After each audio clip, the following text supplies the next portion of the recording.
Hello बच्चों, आज हम लोग कैलकुलस का कुछ टॉपिक सब देखेंगे जिसका यूज़ मैथमेटिक्स, फिजिक्स और केमिस्ट्री के बहुत सारे चैप्टर्स में होता है। तो थोड़ा थोड़ा करके हम लोग उन सारे चीज़ों को देखेंगे जिस जिस टॉपिक का यूज़ हमें आएगा। जिसमें पहला टॉपिक है हमारा derivative.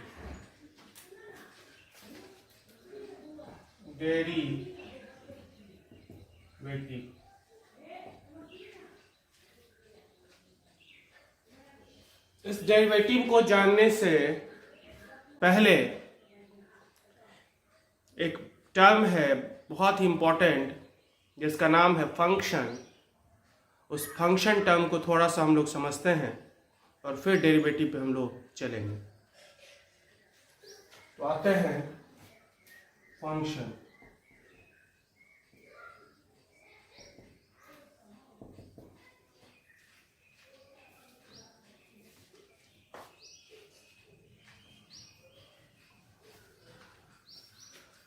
y is equal to x plus 2 है। एक रिलेशन x और y के बीच में। यहां अगर x का वैल्यू 0 रखेंगे तो y का वैल्यू कितना आएगा 2। x का वैल्यू 1 रखेंगे तो y का वैल्यू कितना आएगा 3। x का वैल्यू 2 रखेंगे तो y का वैल्यू कितना आ रहा है 4। जैसे जैसे हम लोग x को चेंज कर रहे हैं वैसे वैसे y का वैल्यू क्या हो रहा है, चेंज हो रहा है। x का वैल्यू 0 रखे तो y का वैल्यू 2 आया। x का वैल्यू 1 रखे y का वैल्यू 3 आया। x का वैल्यू 2 रखे y का वैल्यू 4 आया। तो यहां y चेंज कर रहा है। y चेंजेस विथ क्या, x। मतलब y डिपेंड कर रहा है किस पर, डिपेंड अपॉन x। y अगर x पे डिपेंड करेगा, y अगर डिपेंड करेगा x पर तो उस केस में y x का फंक्शन हो सकता है। y may be function of x।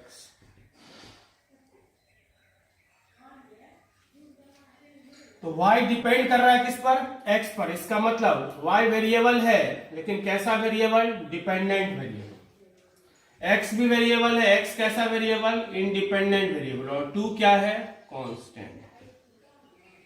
यहां x और y वेरिएबल है, 2 क्या है, कांस्टेंट है। लेकिन चूंकि y डिपेंड कर रहा था x पर, इसलिए y डिपेंडेंट वेरिएबल है और x किसी पर डिपेंड नहीं कर रहा है, इसलिए x क्या है, इंडिपेंडेंट। और 2 क्या है, constant. So y may be function of x, that is y is equal to f of x। अगर y x का फंक्शन होता है तो हम लोग लिखते हैं y is equal to f of x, मतलब y फंक्शन है किसका, x का। फिलहाल मैथमेटिक्स में चल रहे हैं हम लोग, इसलिए x और y वेरिएबल लेके चल रहे हैं। ऐसा भी हो सकता है कि वेलोसिटी, फिजिक्स में अगर बात करें, velocity is the function of क्या, टाइम। वेलोसिटी फंक्शन होगा किस का, टाइम का। v is equal to f of t, मतलब velocity is the function of time, मतलब वेलोसिटी डिपेंड कर रहा है किस पर, टाइम पर। फिर volume is the function of temperature. v is equal to f of t, chemistry में इस तरह से यूज कर सकते हैं। तो जहां भी डिपेंडेंट और इंडिपेंडेंट वेरिएबल रहेगा, हर जगह बात फंक्शन का हो सकता है, चाहे वो मैथ्स हो, फिजिक्स हो या फिर केमिस्ट्री हो। बात अगर हम मैथ्स का करेंगे तो वेरिएबल हमारे पास x होता है, y होता है। फिजिक्स का बात करेंगे तो वेलोसिटी, टाइम वगैरह वगैरह होता है। केमिस्ट्री का बात करेंगे तो प्रेशर, वॉल्यूम, टेम्परेचर, इस तरह का हमारे पास वेरिएबल होता है। वेरिएबल कुछ भी हो, y अगर या तो x का फंक्शन हो, वेलोसिटी टाइम का फंक्शन हो, या फिर वेलोसिटी या फिर वॉल्यूम टेम्परेचर का फंक्शन हो, y फंक्शन अगर है x का, मतलब y डिपेंड कर रहा है किस पर, x पर। वेलोसिटी डिपेंड कर रहा है टाइम पर एंड वॉल्यूम डिपेंड कर रहा है किस पर, टेम्परेचर पर। वॉल्यूम डिपेंड कर रहा है किस पर, टेम्परेचर पर। तो इस तरह से हमने देखा कि y डिपेंड किया x पर तो y वेरिएबल है, लेकिन y चूंकि डिपेंड कर रहा है इसलिए y को कहेंगे हम लोग डिपेंडेंट वेरिएबल, x को कहेंगे इंडिपेंडेंट वेरिएबल और 2 क्या है, कांस्टेंट है। तो यहाँ y का वैल्यू डिपेंड कर रहा है किस पर, x पर, तो हम ये कहेंगे कि y डिपेंड कर रहा है x पर, मतलब y may be function of x। फिलहाल हम लोग मे बी को हटा के इजीली यूज कर लेते हैं, y is the function of x। हमेशा नहीं होगा, इसलिए कंडीशन अप्लाइड हम लोग यहाँ स्टार लगा दिए हैं, हमेशा नहीं होगा, लेकिन फिलहाल हम ये मान के चल रहे हैं कि y फंक्शन है किसका, x का। इस सारे चीजों को एग्जैक्टली समझने के लिए हमें एग्जैक्ट डेफिनेशन जानना होगा फंक्शन का, जिस पर हम लोग अभी नहीं चल रहे हैं। तो y अगर डिपेंड कर रहा है x पर, मतलब y फंक्शन है किसका, x का, जिसको हम लोग मैथमेटिकली कुछ इस तरह से रिप्रेजेंट करते हैं, y is equal to f of x means y is the function of x। इसी इक्वेशन को हम कुछ ऐसे लिख सकते हैं, x is equal to y minus 2। अब x डिपेंड करने लगा y पर, तो x कैसा वेरिएबल हो गया, डिपेंडेंट, y कैसा वेरिएबल, इंडिपेंडेंट, और -2 यहां पर क्या है, कांस्टेंट। तो फॉर्म चेंज किया, पहले जो डिपेंडेंट था अब क्या हो गया, इंडिपेंडेंट। यानी फॉर्म चेंज करने से नेचर ऑफ वेरिएबल बदल जाता है, समय के रिस्पेक्ट में नेचर ऑफ वेरिएबल भी चेंज करता है। जो डिपेंडेंट नेचर का होता वो इंडिपेंडेंट हो जाता, जो इंडिपेंडेंट नेचर का होता वो डिपेंडेंट हो जाता। क्लियर है? सो जस्ट हम लोग यहां पर हम ये कह सकते हैं कि x is equal to F of y, मतलब x फंक्शन है किसका, y का, यहां पर y फंक्शन है किसका, x का। दोनों जगह से हम ये कह सकते हैं कि dependent variable is the function of independent variable. Dependent variable function है किसका, इंडिपेंडेंट वेरिएबल का। जब भी फंक्शन होगा दो वेरिएबल के बीच में होगा, जिसमें से एक डिपेंडेंट होगा और दूसरा होगा इंडिपेंडेंट। जो डिपेंड करता है उसे डिपेंडेंट कहते हैं, जो जिस पर डिपेंड करता है उसको इंडिपेंडेंट कहते हैं। और हमेशा डिपेंडेंट वेरिएबल फंक्शन होता है किसका, इंडिपेंडेंट वेरिएबल का। तो अभी डिपेंडेंट वेरिएबल का नाम कुछ भी हो सकता है। मैथ्स में अगर बात करेंगे तो मैथ्स का टर्म होगा, फिजिक्स में बात करेंगे तो फिजिक्स का टर्म होगा, केमिस्ट्री में बात करेंगे तो केमिस्ट्री का टर्म होगा। लेकिन फंक्शन हर जगह होगा, कहीं भी हो सकता है। ऐसा नहीं कि मैथ्स में ही होता है, फिजिक्स में भी होगा, केमिस्ट्री में भी होगा। तो फिलहाल हमारा काम सिर्फ फंक्शन टर्म यूज करने का क्या मतलब है। जब हम कहेंगे कि y फंक्शन है x का, जब हम कहेंगे कि वेलोसिटी फंक्शन है टाइम का, जब हम ये कहेंगे कि वॉल्यूम फंक्शन है टेम्परेचर का, उसका क्या मतलब होगा, इस बातों को हमने समझा। अगर y डिपेंड कर रहा है x पर तो y x का फंक्शन कहलाएगा। अगर y x का फंक्शन है मतलब y डिपेंड करेगा x पर। सिमिलरली अगर वेलोसिटी टाइम का फंक्शन है तो वेलोसिटी टाइम का फंक्शन होगा, तो इसका मतलब वेलोसिटी टाइम पे डिपेंड करेगा। अगर वेलोसिटी टाइम पर डिपेंड कर रहा है तो वेलोसिटी टाइम का फंक्शन कहलाएगा। ठीक इसी तरह से बहुत सारे डिपेंडेंट और इंडिपेंडेंट वेरिएबल के बीच में ये फंक्शन हो सकता है। तो हम लोग जस्ट फंक्शन होता क्या है, फंक्शन टर्म के बारे में थोड़ा सा जाने, ताकि हम आगे जब भी यूज करेंगे कि कोई एक पर्टिकुलर वेरिएबल दूसरे का फंक्शन है तो हम समझ पाएंगे कि क्या कहना चाह रहा है। क्लियर है? हमारा मुख्य काम यहाँ डेरिवेटिव को समझना है। इसके बाद हम लोग इस पे एप्लीकेशन ऑफ डेरिवेटिव पे चलेंगे। आज हम लोग डेरिवेटिव होता क्या है, डेरिवेटिव का फॉर्मूला लिस्ट हम लोग डिराइव करेंगे, और उसके दूसरे क्लास में हम लोग डेरिवेटिव्स के प्रॉब्लम पे जाएंगे। ठीक है? 2 क्लास में डेरिवेटिव करेंगे, फिर एप्लीकेशन ऑफ डेरिवेटिव करेंगे, और फिर थोड़ा बहुत इंटीग्रल का पोर्शन भी हम लोग देखेंगे।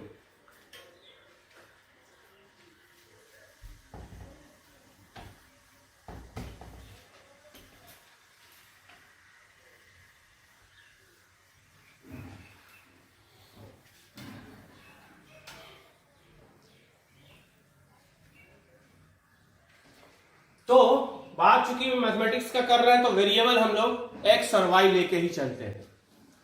अगर y फंक्शन है y फंक्शन है किसका, x का। तो y का वैल्यू डिपेंड किस पर करेगा, x पर। y डिपेंड करेगा किस पर, x पर। तो y का क्या वैल्यू होगा, ये कौन डिसाइड करेगा, x। तो x यहां पर इनपुट हो गया और आउटपुट क्या होगा, y। ये फंक्शन या सिस्टम जो भी कह लो, फंक्शन एक सिस्टम है जिसमें इनपुट होगा x और आउटपुट होगा y।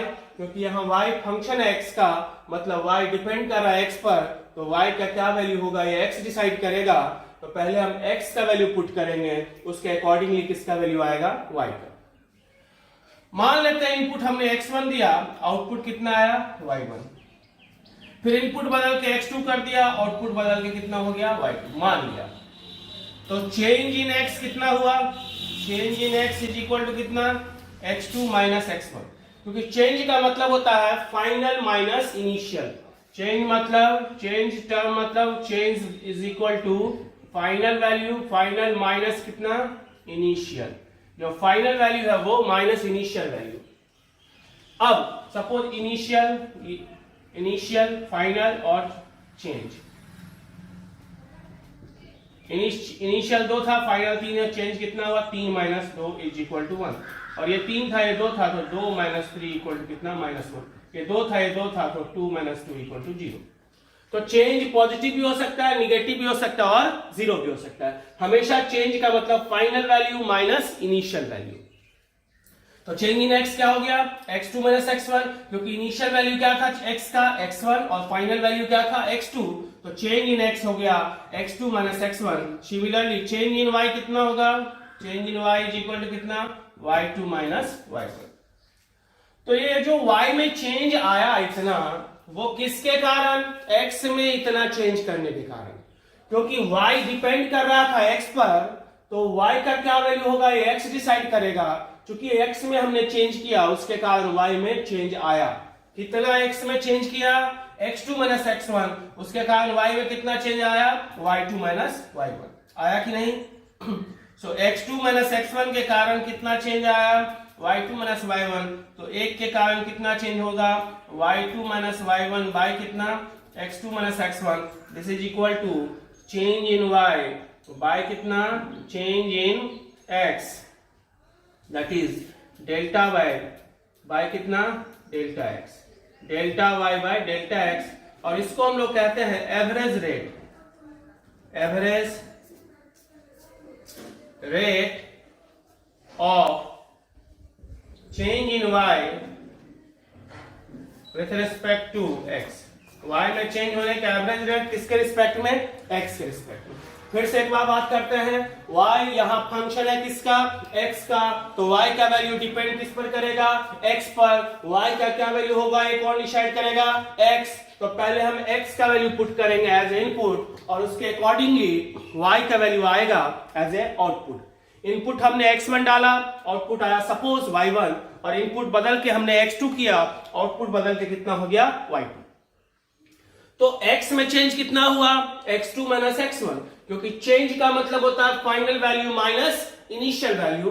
तो इस तरह से चेंज हमने देखा पॉजिटिव, निगेटिव और जीरो तीनों हो सकता है। सिमिलरली y में चेंज कितना, y2 माइनस y1। ये जो y में चेंज आया वो किसके वजह से, x में चेंज करने के वजह से।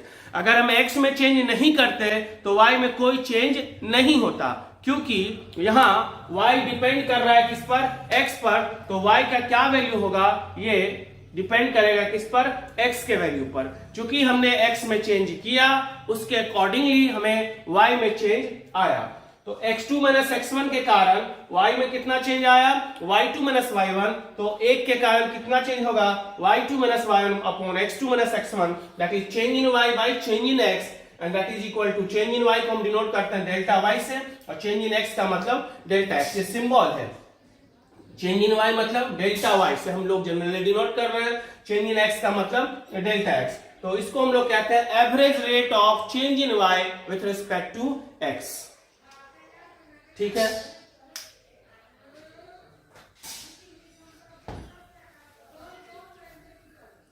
अब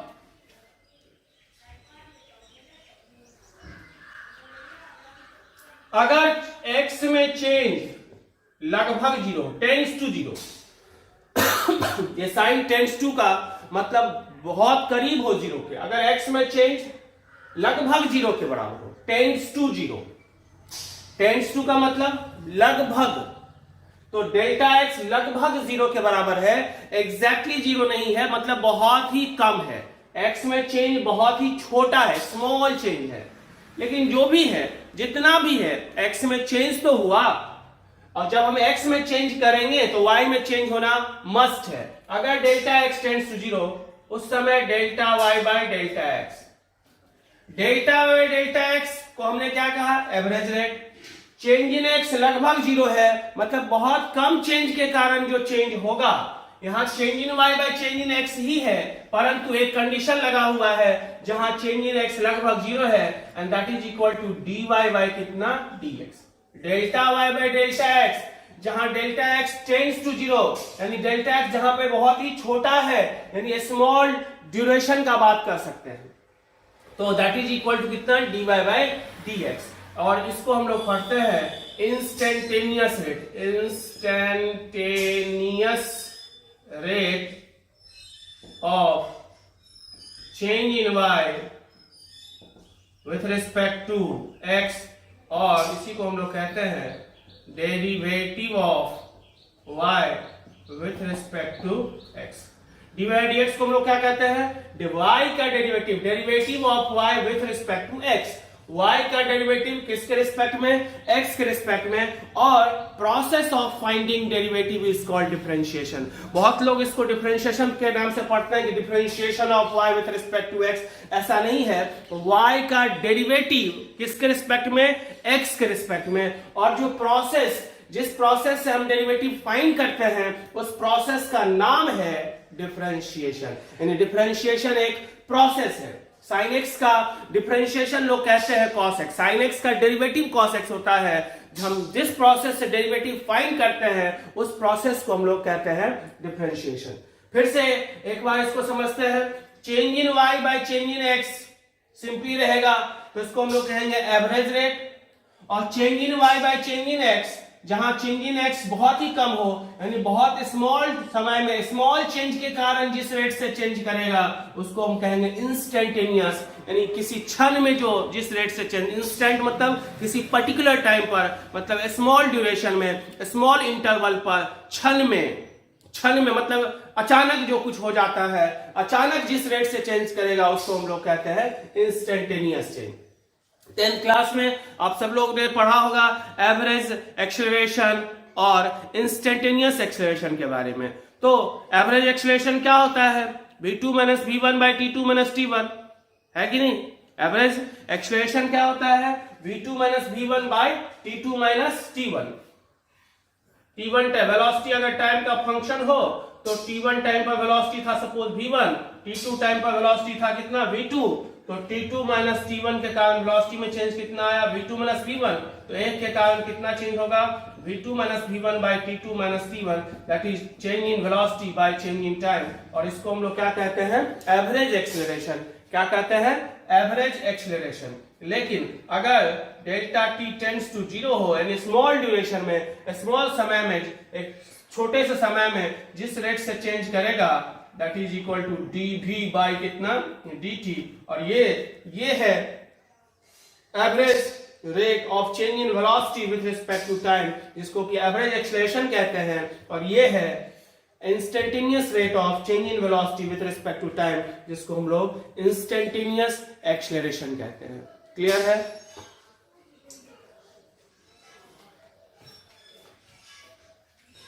तो बात किसी भी वेरिएबल पर हो, एक्स वाई से रिलेटेड हो या फिजिक्स के टर्म से रिलेटेड हो, बात हर जगह वही होता है, डेरिवेटिव का मीनिंग वही होता है, चाहे वेरिएबल का नाम कुछ भी हो। चलो इससे आगे हम लोग बात करते हैं।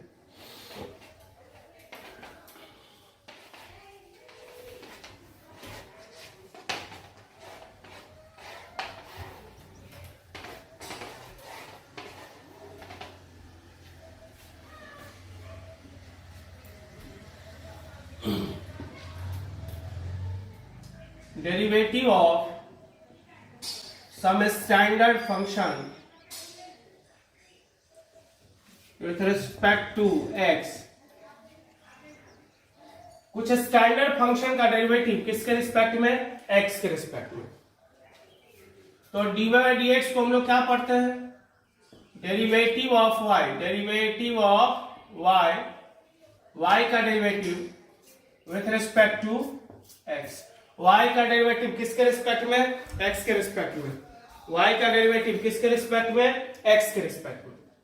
ठीक उसी तरह से इसको हम लोग क्या पढ़ेंगे? Derivative of x to the power n with respect to x, that is equal to होता है n into x to the power n minus 1। Power को पीछे लाएंगे और पावर से एक कम कर देंगे। पावर पीछे आएगा, पावर में से एक घट जाएगा। x अब डायरेक्ट लिखते हैं, x का डेरिवेटिव 1 बाय x का derivative minus 1 by x square, root x का derivative 1 by 2 root x, constant का डेरिवेटिव 0,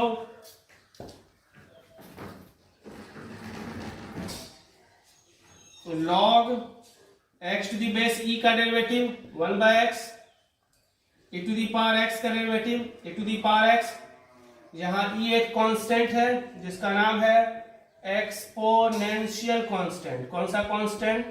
एक्सपोनेंशियल कांस्टेंट, जिसका वैल्यू लगभग होता है 2.71 और जो एक इर्रेशनल नंबर है। कैसा नंबर? Irrational number. e एक इर्रेशनल नंबर है, वैसे पाई भी एक इर्रेशनल नंबर होता है। e to the power x का e to the power x, a to the power x का a to the power x into log a to the base e, जहां a एक कांस्टेंट है। a क्या है? Constant है। Sine x का derivative cos x, cos x का derivative minus sine x, tan x का derivative sec square x, cot x का derivative minus cosec square x, sec x का derivative sec x into tan x and cosec x का derivative minus cosec x into cot x। So dy by D x को फिलहाल हम लोग को इतना ही पढ़ना है। dy बाई डी एक्स को हम लोग क्या कहते हैं? डेरिवेटिव ऑफ y का डेरिवेटिव किसके रिस्पेक्ट में? With respect to x। y का डेरिवेटिव x के रिस्पेक्ट में। ठीक उसी तरह से x to the power n का डेरिवेटिव x के रिस्पेक्ट में, तो पावर पीछे आएगा n into x to the power कितना? n minus 1। x का डेरिवेटिव 1, सारा इसी के बेस पर, क्योंकि इसका मतलब x का पावर 1, इसका मतलब x का पावर माइनस 1, इसका मतलब x का पावर 1 बाई 2, सारा इसी फॉर्म पर है। तो उसी फॉर्मूला से सारा आया है, लेकिन हम डायरेक्ट याद रखेंगे। कांस्टेंट का 0, log x to the base e, क्या पढ़ेंगे इसको? log x to the base e, log x to the base e, x का log e बेस पर, e to the power x का e to the power x, जहां पे e एक constant है जिसका नाम है एक्सपोनेंशियल कांस्टेंट, जिसका वैल्यू लगभग 2.71 होता है और जो एक इर्रेशनल नंबर है। a to the power x का derivative a to the power x into log a, जहां a एक कांस्टेंट है। sin x का डेरिवेटिव cos x का derivative minus sin x, tan x का derivative sec square x, cot x का derivative minus cosec square x, sec x का derivative sec x into tan x and cosec x का derivative minus cosec x into cot x। तो ये हम लोग को बढ़िया से इसको याद करना है और फिर हम लोग आगे सवाल बना पाएंगे।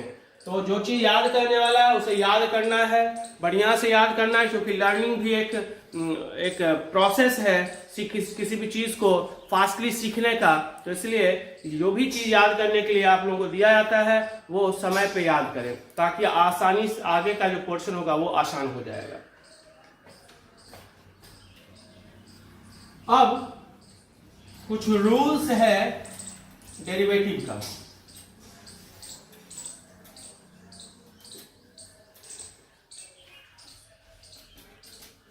Rules of differentiation.